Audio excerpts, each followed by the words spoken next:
Could you give the audience just a brief overview of your political journey, and your work as an independent journalist? Yeah, absolutely. So I have been involved in activism and journalism for 16 years now, starting in my early 20s, back in Houston, Texas, where I'm originally from.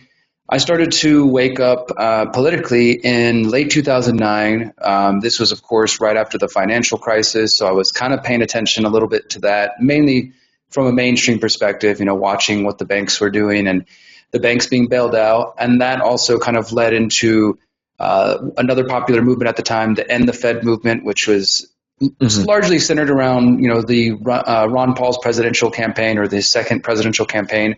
And I had never really been politically active in any way prior to that. When I was 18, right after high school, I voted one time, the only time I've ever voted in my life. I was very much anti-Bush during high school, right after high school, because of the Iraq War. I hadn't quite woken up fully, so I thought, well, the other guy must be the answer. So I voted for John Kerry. And then after that, I kind of never paid attention to politics again until about 2009, 2010, as I said, and the financial crisis, the End the Fed movement. By 2010, I started an activist group called the Houston Freethinkers, and from 2010 to 2017, this was my daily life, hosting monthly meetings, documentary screenings, protests, marches, building community gardens, doing skill shares, promoting alternative currency, just trying to do everything I could on the local level to speak about the big international, national issues